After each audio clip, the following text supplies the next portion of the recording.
fans emanating into your screen straight from the bunker. This is MMA Fight Night Live. I'm your host, Nick Peralta, and I'm joined by the man who has his eyes everywhere in all things MMA Fight Night Live, founding member of the show, the podcast, Joe. Joe, how you doing, man? Good, man. Good, man. You enjoying this Memorial Day weekend? Yes, very much. I'm actually real burnt under the shirt. You'd be surprised. Now, I'm not even kidding, man. I got the worst. Oh, it's bad. I don't even want to look at it. But yeah, how about you, man? Everything is good, man. I'm in Canada, so we don't get any holiday today. This is a regular working day, but we had our long weekend the week prior. I got to enjoy some outdoor time now, and now we get to talk to you. It's a win-win. Yeah, I got the barbecue set up. I'm definitely fat. It's a good weekend, but definitely want to say, in short order, just thank you to all the troops that serve here. For us, that's what this day is about. And, I think it's a good holiday. I have a lot of family who's in the military, armed forces, and especially my grandpa, just on a personal note. But now today's a very exciting episode where we get to play MMA fan in the most primal of regards. Today, we're going to discuss a topic that will forever embody the spirit of sports itself. Like any sport that exists, we consistently draw our eyes in amazement and awe at those that are the best at their craft, the art of which we consume. Today, we're going to talk about the GOAT, the greatest of all time. Who takes the top spot as the best to ever do it in the sport of mixed martial arts? Now, this conversation was brought up by Conor McGregor over the weekend. And of course, he made that topic just the epicenter of the MMA world because what else is going on, right? So sure enough, everybody's talking about who's the GOAT. And he surprisingly put himself at number 2 right behind Anderson Silva and had his own list of which we'll get into a little bit about here. But before we get to that, Joe, what was your thoughts on Conor just putting that out there for the whole world? Whenever Conor has an ability to inject himself into any sort of conversation, whether it be title talk, whether it be greatest of all time, he's going to do it. In all fairness, yeah, he did win the featherweight title. He won the lightweight title. He did have a win at welterweight. He's had some success, definitely some highlights, definitely a real good fighter. Number 2, I think everyone would agree is a little crazy, but I expect nothing less from Conor. Same. I was surprised that he decided to put that out there. Sure enough, a lot of fighters, a lot of fans came out in disagreement or, trying to modify his list in some sorts. And some even came, of course, to agree, thinking that he is up there. Before we even get to our top 5, let's go ahead and play spoiler on that. Would you say you put Conor in your top 5? No. If I was to place Conor somewhere, it would be in the top 15, maybe top 10, maybe, but probably top 15-ish if I had to place him. Yeah, agreed. I don't have him in my top 5. So spoiler on that, guys. So if there's any Conor fans expecting us to throw him in there, you will be sorely disappointed, letting you guys know now. But yes, so we have, our list here. We're going to explain our list, go into detail. But before we even do that, I want to also say, Joe, what do you feel is the criteria here that, so that way we have a fair understanding, both you and I, of what pertains to greatest of all time in this sport, particular MMA? Well, I mean, you got to look at accomplishments. You got to look at titles, defenses. You got to look at strength of schedule, who's fought who. Some champions have had easier runs than others, not that it's their fault. It just happened to be maybe the weight class they were in at the time, for example. We talked about this before we went on air. We're kind of throwing the PEDs out the window. I personally never personally ever took a fighter down on my list because of PEDs to begin with. But depending on what era of fighter you're talking about and who they were fighting, I mean, there's a large number of people that could be potentially on that list. So to kind of strike people from it for testing positive, maybe in modern MMA, is a little unfair when comparing to someone who fought maybe in the early days of UFC or Pride, where, like they were all doing it. So me personally, that's what I looked into. Yeah, and I'll add this little encumbrance. We'll talk, and you probably know which fighter we're talking about when I say this, we'll take out any outside influence, anything outside of the cage, anything outside of their fight accomplishments. We're not going to take that into account. And I'm sure you know who I'm talking about when I feel the need to say that. Yeah. So that's all taken out of account. That PEDs, we're taking that all out of the equation to give you our top 5. Now, of course, I'm sure there'd be some tidbits of where if we took that into account, you could obviously see how maybe our list would be different. But otherwise, we're strictly looking at fight accomplishments, what they've done inside the cage, and nothing more. So with that being said, you ready to get started? Yeah. You want to go first, or you want me to go first with number 5? Yeah, we'll interval. I'll go ahead and go first. So again, this is as we've said, this is our top 5 list, strictly in ring or in cage accomplishments, and especially in ring for this fighter. My number 5 guy, I'm gonna have definitely do a lot of explaining because this is the 5th spot, so there's a lot of leeway for so many fighters to really enter into here. But my number 5 spot would have to be, and this is a guy I watched growing up live myself. I would have to give it to the last emperor, Fedor Emelianenko. So that's my number 5th pick. And the reason being for that, you got to imagine in the time is 2000 to 2005, maybe even a little before that. And this is a man who, at the time, was competing in what I can only regard, and there's no other way that I could ever be argued otherwise. I've had this argument a lot of times, that he was in, hands down, the most competitive heavyweight division that there ever was at any time before him, for sure. Afterwards, you could say that in the last decade, we've had maybe a more competitive heavyweight division in the UFC. But at the time, 1999, I would say, to 2005, the heavyweight division in Pride was absolutely the best. And, I've had this conversation, as I've said before, multiple times. I've never been able to see an argument otherwise. And you look at not only the win streak, of course, whenever anybody brings up Fedor, you got to bring up the win streak. He, of course, went on this insane, I want to say, 20, I'd have to look that up. But he started off his career 31-1. And in that time, he amassed a winning streak, rivaled only by Vanderlei Silva, who was the middleweight champion at the time. And, of course, the one loss that he had was simply due to a cut. It was a doctor stoppage, literally seconds into the fight, like not even 20 seconds into the fight. And he avenged that loss anyway in that winning streak.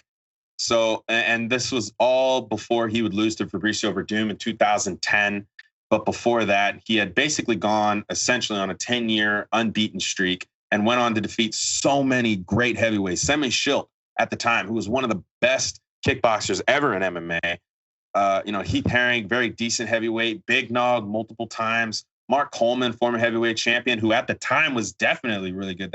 People don't remember that. Mark Coleman in Pride was absolutely stellar. He had a winning record.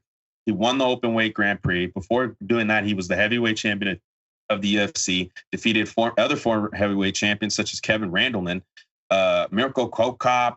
He'd beaten the best of the best of Pride's heavyweight division. And these are guys who I would say, if you comparatively put those heavyweights against the heavyweights of the UFC, I say that Pride's heavyweights were better. And he defended his title and 3 times, or twice, I believe, which was the record.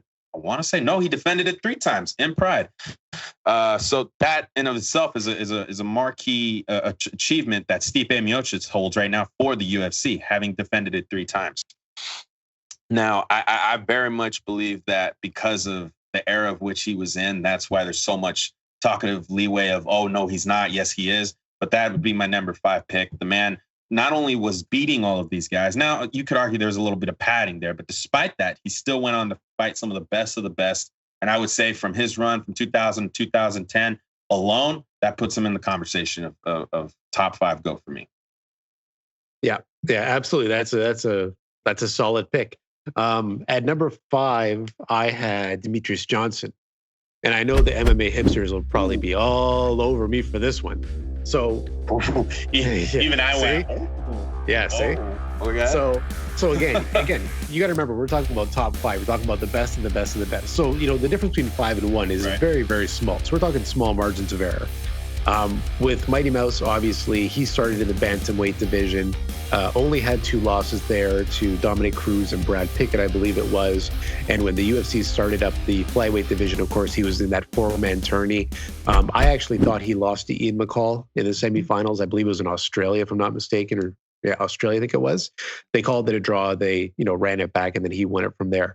From that point, I did go through his whole record. He went on to beat Benavidez, Dodson, Moraga, Benavidez, Bagatinov, Carriazo, Horiguchi, Dodson, Cejudo, Elliott, Wilson Hayes, and Ray Borg before losing to Cejudo, which was, razor thin. He is, by far the king of the flyweights. At 125 pounds, he's been essentially unbeatable his entire career. Since he's left the UFC, of course, he's moved over to ONE. And within 1 calendar year, he captured their flyweight title. He went through their tournament, picked up 3 wins in a row.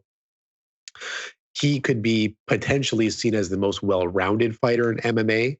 His wrestling is unbelievable. His submission skills are great. The flying, the suplex to armbar on Ray Borg, is a forever highlight out there.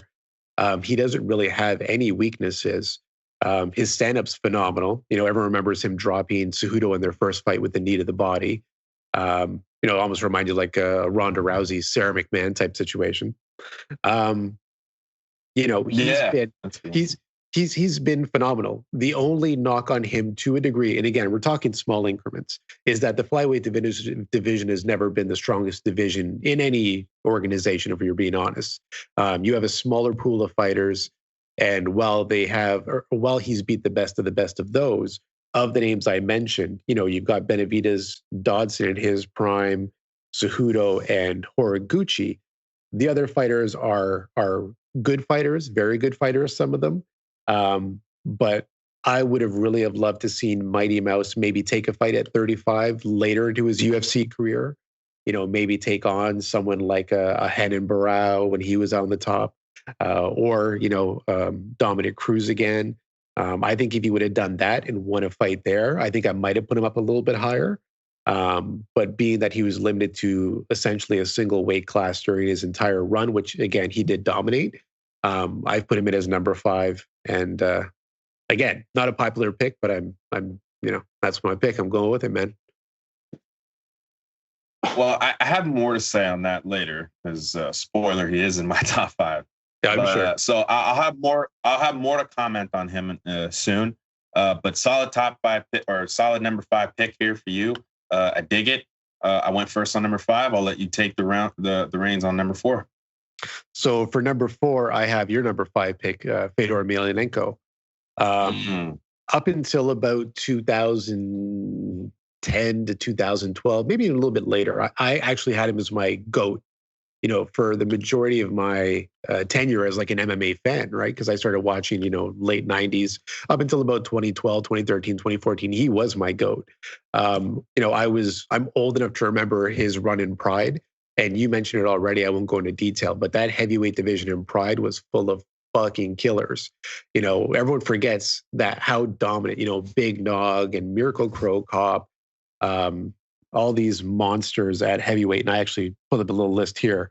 He went through in relative order: Arona, Babalu, Sammy Schilt. Schilt is kind of when the Pride era started.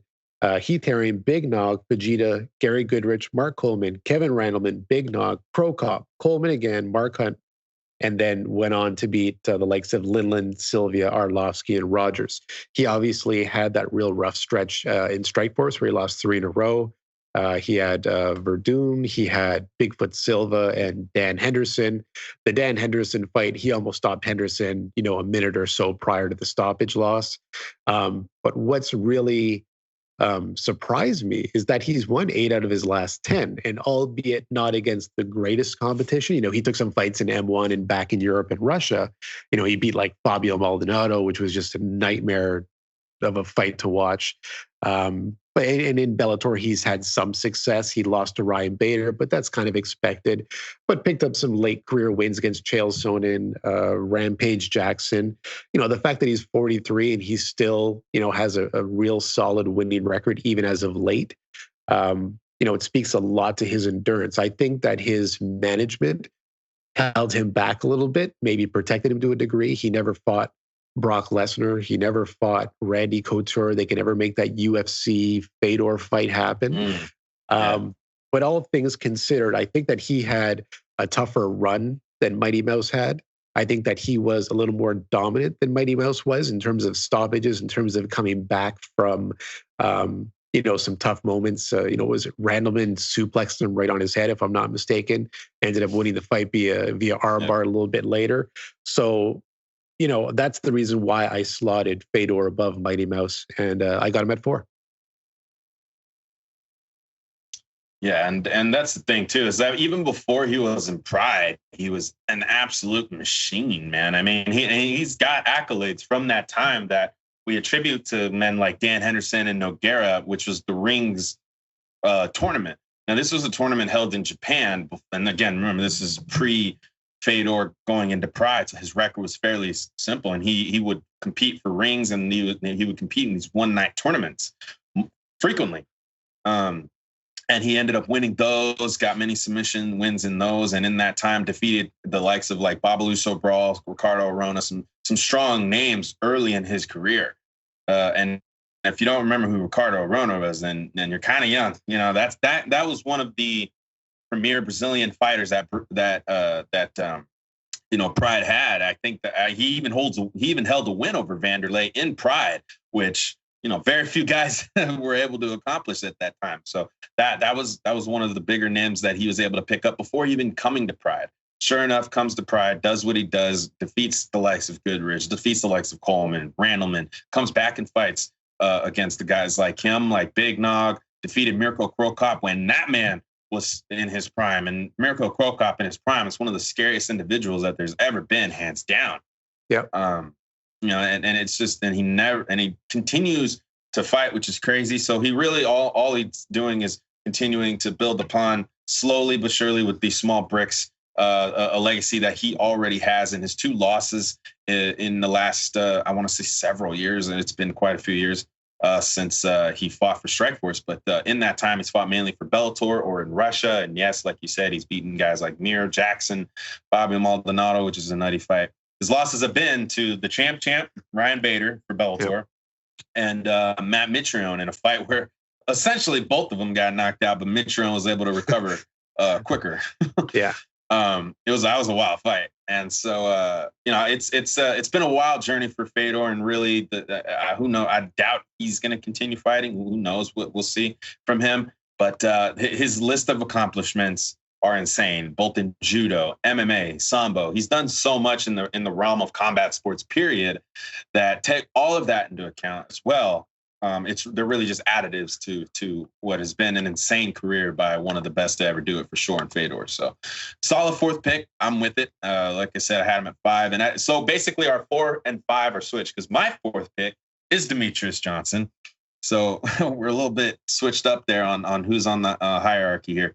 But my 4th pick is Demetrius Mighty Mouse Johnson. And as you alluded to, the man went on. I mean, he holds the UFC record for title defenses, but he does so as the inaugural champion of a division now. A lot of people will argue on both sides of this, saying, oh, well, he didn't fight the best competition. And then people who would definitely argue for him would say, he holds this record. He defended it consistently. He did what he did at flyweight. But you look at, you have to remember, flyweight is the newest still division amongst men in the UFC. And when you look at the guys who started off any division in the UFC, in MMA period, you don't look generally at those guys as the guys who are the best of all time. They're not regarded as such anymore. And the reason for that, like Royce Gracie, he's not regarded as the GOAT anymore. Say in 1999, you would argue that man's the GOAT. 2004, that man, there's an argument there. But he was the first, not Demetrius, but Royce. But DJ, as I said, that's my point. He was the first. He was the first flyweight to come out, compete, and do what he did. Now, do I think anybody will ever do what Demetrius did at flyweight? No. So I think his name will continue to stay in this conversation for years and years and years to come.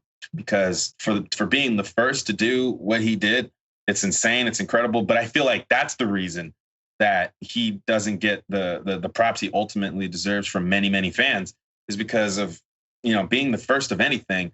There's going to be nothing but room for improvement as time goes on. But he's obviously set the bar incredibly high for that division. So in that regard, I feel like that's what puts him in the conversation, at least in my top five, at number 4, for you, number 5. But he's a great pick for sure. And he holds many, many, many records and accolades that I don't think we'll ever see. 11 title defenses. You kidding me? Like, that's crazy. The 11 fights in general to win in the UFC is a feat in of itself. So in his time, he's still competing. He competes for one. He's the one flyweight champion. We don't even take that into account. The fact that he still competing and fights for one. I would like to see more consistency from him in fighting, because even before the pandemic occurred, it wasn't like we were seeing him fight too often.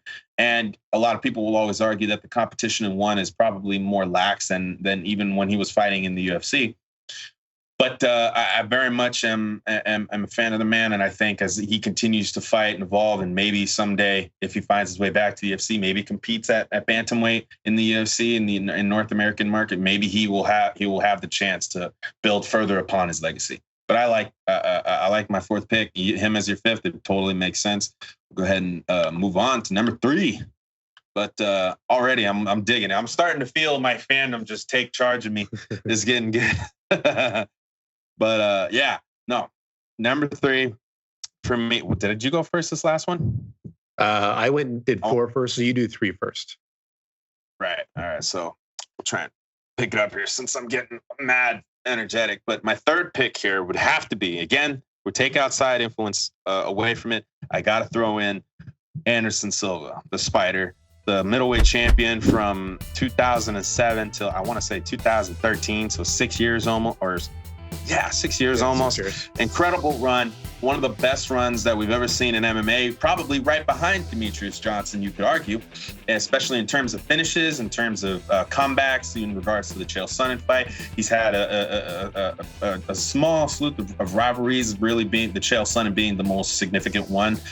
But he had one hell of a run. You take his last few years out of the equation, because a lot of people want to take where they go after into consideration in regards to where they belong or where they don't belong. And I think Anderson Silva's run as the champion really is what puts him at number 3 for me. We never saw a guy finish guys the way that he did. And we never saw a guy dominate in the ring as well as he did, other than Demetrius Johnson, who didn't have as many finishes, but still performed admirably. But I would say Anderson Silva fought the better competition. He fought and made insane comebacks and showed really impressive victories, both when finishing guys and coming back against tough opposition. What about you? I also had Anderson Silva at 3. I agree with you. He was such an enigma when he came on the scene. He obviously had, a very good career in Pride. He did suffer a couple of losses, stoppage losses. Everyone remembers the Rio Chonin scissor sweep into the heel hook. He never put together a dominant run, whether it was in Cage Rage or Pride. He was very, very, very good, but not dominant. And it's weird. He's the only guy on the list that I feel that got into his fight prime in his 30s. When he got to the UFC, he was already 30, 31 years old. Like, he was old. And, right off the bat, he lays out Chris Lieben. And then from there, it dismantles Rich Franklin. And then from that point, for the next 6 years, for the next 6 years, it's the Anderson Silva show. So I looked over his record. After he beat Franklin, he had the win over Luter, but of course he had a little bit of difficulty in the first round of that fight. He beat Marquardt, beat Franklin again, beat Hendo. That's when he started taking some of those oddball 205 fights. So he fought James Irvin, went back down, fought Patrick Cote, Talis Laitis, went up, fought Forrest Griffin, came back down, fought Damian Maia, had the Chael Sonnen fight, which, as we know, was 90 seconds away from him losing his title, if I'm not mistaken. Slapped on that triangle. Highly considered the best comeback ever. Yeah, considering the stakes, Anderson Silva's reign at that time, he was like deemed untouchable. And, outside of maybe GSP Sarah, the thought of him losing would have been just like an absolute mind blower to everyone, especially against Chael Sonnen, who was really just a wrestler, didn't really have any stand up. And, no one really thought that Chael would be able to do that to him for a 5-round fight. And it was that close to happening. Ended up his run in the UFC, Belfort Okami got the win back against Chael Sonnen, spinning back fist, whoopsie. And then Stephan Bonner at another 205 fight. So, with him, it's not just his resume, it's not just the win streak he had, but it was his ability to fluctuate between the two weight classes, be dominant in each. It was the way that he finished guys. That Forrest Griffin finish to this day is still one of my favorites. Forrest Griffin's coming and Anderson's backing up and boom, boom, boom. And then you just see Forrest laid out in his back doing this, no more, no more. You almost couldn't register what you were watching when you saw that. It was a video game. It was an absolute video game. And, you do have to take into account, to a degree, the fact that he hasn't really won in like 7 years. He did have the win against Derek Brunson, but, it's questionable. And, at the same time, his loss to Michael Bisping was also questionable. But, since he lost to Weidman, knockout the first time, and then obviously had his the leg break the second time, he's really been on a slide of all slides since then. But in all fairness to him, he's in his 40s fighting fucking Israel Adesanya and Jared Cannonier. He's fighting like monsters, whereas Fedor in his 40s isn't fighting guys that are the top of the class. He's fighting other elder statesmen like himself. So I give, Silva, credit for taking these really tough fights. I would personally like to see him up against a more manageable opponent. Silva's always been a counter striker. So relying on his head movement, his chin, his endurance, his speed at 45 against, these kids in their 20s that are just coming out throwing they're just chucking leather at him. You're going to have some showings like that where he's going to look real bad. But at the end of the day, you can't ignore what Anderson Silva did for, the better part of the 2010s. And for that, he's number 3 on my list as well. Yeah, and take this into account too, that he holds the record for the most wins consecutively in the UFC. It's 16. No one's even that close. There are some that could have been close, but there are several people tied at number 2 with only 13. So still a lot of work for anybody to catch up to him. So 16 straight wins in the UFC still is a record held by the Spider. And take that into account, his record, his level of opposition. He's our number 3 guy. And we'll go ahead and move to number 2. Number 2, Joe, who you got? So 2 and 1, I was flip-flopping in my head on for the last couple of days. This answer is going to change year over year. Number 2, I have GSP. He was my number 1 for a long time, and I know you probably got a Canadian saying this. Wow. Yeah, no, that's right. So keep that in check. Yeah, remember, I'm Canadian. I'm saying GSP is number 2. So okay. So first things first. Won his UFC title, I believe, 4 years into his professional career, which is phenomenal. 4 years into his career, he brought the UFC essentially to Canada. The Canadian fan base was crazy over GSP. They put 55,000 people into the Sky Dome. He sold out Montreal every time that they did a show there. I know personally, I went to Montreal to see 2 of his fights. I was at Sky Dome to see him fight Jake Shields. His resume is crazy. And I mean, even prior to his UFC, he beat Ivan Menjivar and I believe Pete Spratt. And when he got into the UFC, he had wins over, this is crazy, listen to this. Parisian, Jay Heron, Mayhem Miller, Frank Trigg, Sean Shirk, BJ Penn, Matt Hughes, Josh Koscheck. Matt Hughes for the 3rd time, of course, GSP lost first with the armbar. Matt Serra on the comeback after he lost to Matt Serra. Then he went John Fitch, BJ Penn, Thiago Alves, Dan Hardy, Josh Koscheck, Jake Shields, Carlos Condit, Nick Diaz, Johnny Hendricks. And then once he came back to the middleweight, he beat Bisping, and that also kind of raised his stock a little bit because now he's a 2-weight world-class champion. So if I'm nitpicking here, because we're talking about nitpicking, GSP is an all-time great, like without question. So One, he had the loss to Matt Serra, which is, a real bad loss, if we're being honest. His first fight against BJ Penn was real close. You could score it for BJ Penn. And obviously his last fight at welterweight against Johnny Hendricks was a loss. Like, I know people are like, well, if you go back, I've gone back and rewatched it. Like, Johnny Hendricks won that fight. I watched that fight live. And when they announced GSP won, and again, I'm Canadian, I almost fell off my chair. I couldn't believe that. So I'm taking that into consideration. Right. The other thing is that I really, really, really wanted him to fight Anderson Silva. I really wanted him to test himself because it was clear that the welterweights had nothing for him.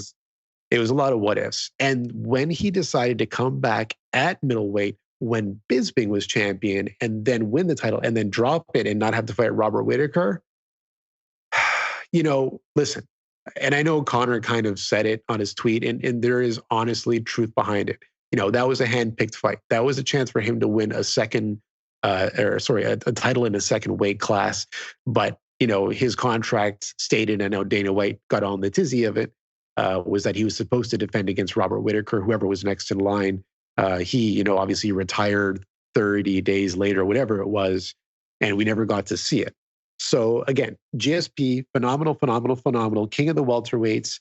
Only the one real loss on his record, a couple close fights. But those small little differences between him and my number one pick are the reason why I have GSP at 2. So my number 2 pick is not GSP. It is actually Jon Jones. And I imagine that these are the 2 names that we intervoled here. Again, just as we did in the first half of this top 5 debate. But I look at Jon Jones and his record as something incredible and extraordinary because, of course, this man fought the best of the best in some of the most competitive and some of the most dominant fights that we ever saw at light heavyweight. In regards to some of the fights, say, against Rashad, Lyoto Machida, Shogun Rua, Quentin Rampage Jackson, first of all, those 4 names are insane. To have all 4 of those names on your itinerary of success is just ridiculous. And, he, of course, came back and fought a couple middleweights and beat Torrenchale, but albeit dominant performances and got some of his more stellar highlights in those fights. And of course has a fight going into the Hall of Fame this year against Alexander Gustafsson, deservingly so, because he very much proved that there is heart to him. There is a spirit of a fighter inside, willing to come out when he knows he needs to and really make the wise decision to overturn any kind of adversity if he can muster it. And he was able to, and that's why that fight stands out. And it's going into the Hall of Fame, and like I said, deserves to do so. And he had one of the most incredible light heavyweight rivalries against Daniel Cormier. Now, I can only, because even though we're not going to take PEDs into account, I will take no contest into account, so I'm not going to count that second Daniel Cormier fight. I will count the first one, though, which was a competitive fight. DC started off real strong. I thought he won the first 2 rounds, and then Jon Jones took it over from there. I think that's how I scored it. I could be wrong. Maybe I only gave DC one of those rounds, but I'd have to rewatch it. It was a while ago. Good fight, competitive fight, and he came through in the end and came back in the championship rounds, as he tends to do. And even now, despite all the controversy that has always surrounded him, he continues to be successful. I would say the Gustafsson victory that he has, again, we're being very nitpicky, as you've said and alluded to. It's hard not to. But the second Gustafsson win, again, shrouded in controversy because of the picograms thing. Now, that happened. Despite that, the fight itself happened, and he won, and he was dominant. And he, I wouldn't say avenged what was a loss because he still won the Gustafsson fight, but he put more of a stamp on that rivalry.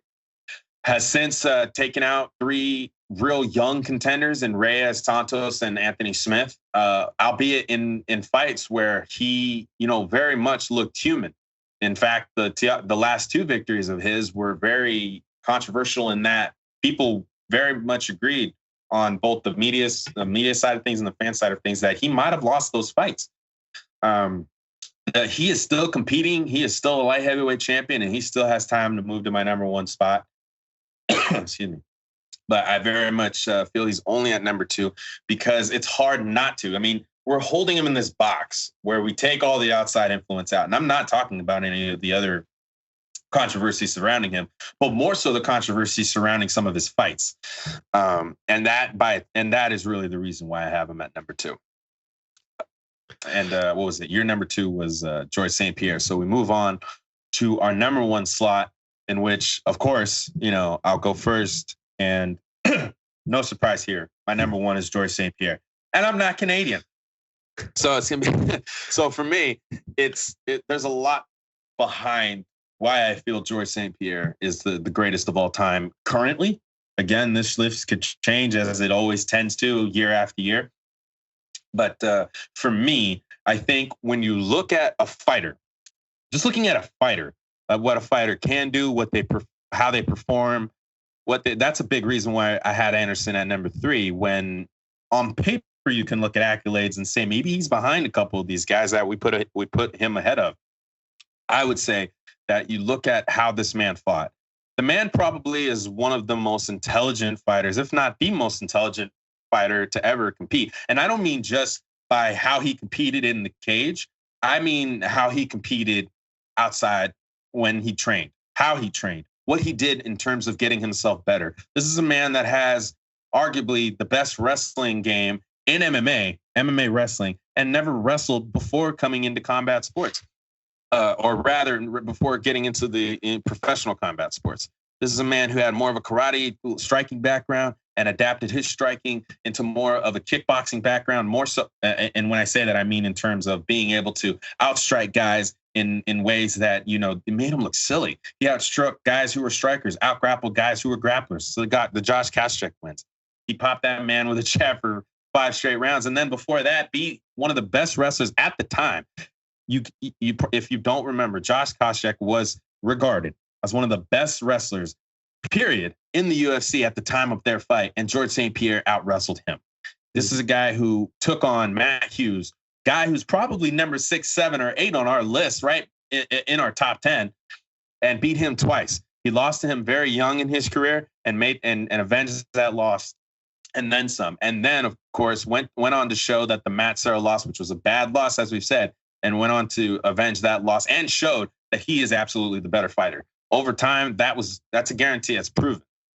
Even if he didn't go on the streak, he went on afterwards, and he did go on the streak. He went on afterwards. Holds the 3rd best title defense streak in the UFC at 9, right behind Anderson and DJ, who are on our list.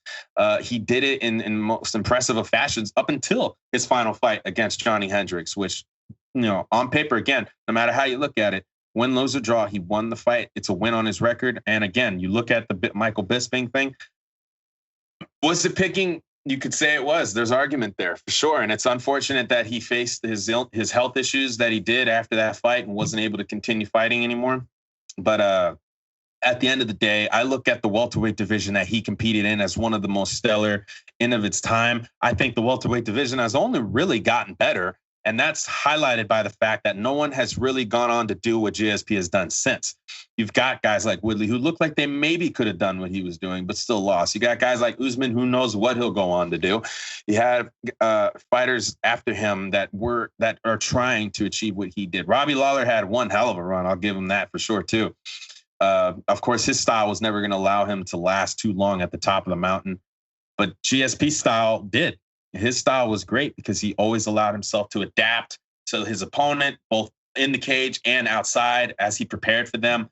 I think as far as a man who's gone in there and competed, to me, is the most perfect fighter that's ever fought. And this is because of the fact that he didn't have the physical advantages that Jon Jones relies on and utilizes. And I'm not going to use that as a docking as to why Jon is number 2 on my list. But I will say that because of the fact that GSP didn't have that, he utilized what he did have and always allowed himself to hold the advantage over his opponent, because that's the kind of intelligent masterclass fighter that he was. And that is why he's my number 1 guy. Joe, you're number 1.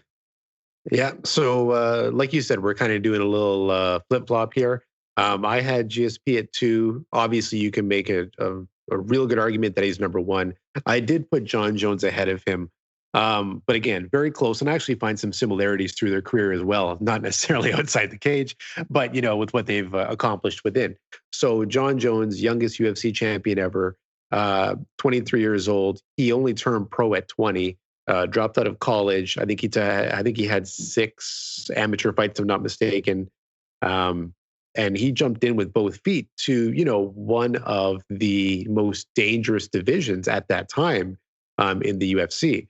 I mean, the fact that he ran over Shogun Rua when he was 23 years old with no more than 3 to 5 professional years experience, and Shogun Rua being, the legend of the Pride years, a killer in the UFC. It's just phenomenal. Really, with me, with Jon Jones, it goes back to the Stephan Bonnar fight. That was the first time I got to see him live, not live in person, but live on TV. Seeing him kind of throw caution to the wind, suplexing Stephan Bonnar, hitting him with that spinning back elbow, from that fight on, like, he immediately caught my attention. I think he fought like Vladimir Machichenko next. Then he had like the Brandon Vera fight. All the fights he performed well in. And then, of course, he was able to take, I believe, Rashad Evans' place to fight Shogun Rua on short notice.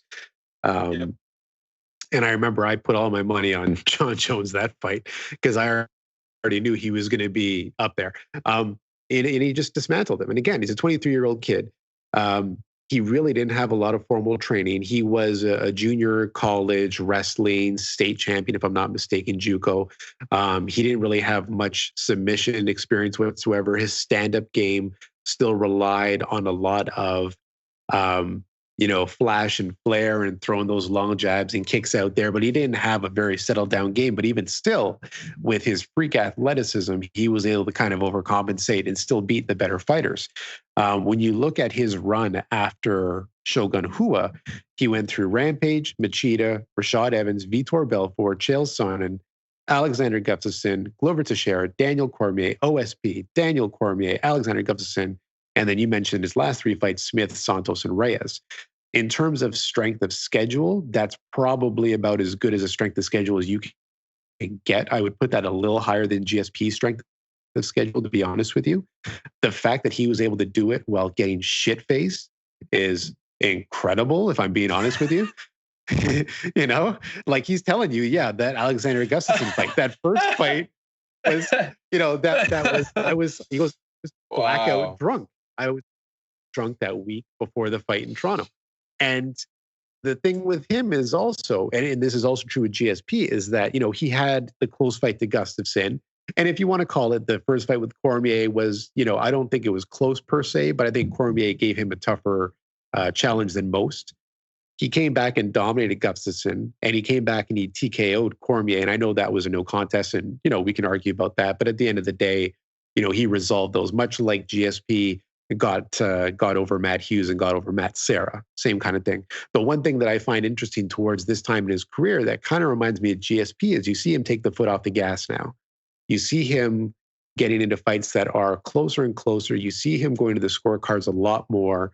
It's not about him like knocking guys out with all this flashy stuff like he was in his 20s. I think part of it is him maturing, understanding his age and what he has to lose by picking up losses. And I think the other part of it, to a degree, is motivation. I really like what he's saying about going up to heavyweight. And who knows if he's being really honest about that or not, or if he's just trying to drum up some interest in a Francis fight, a Stipe fight that he won't go through with.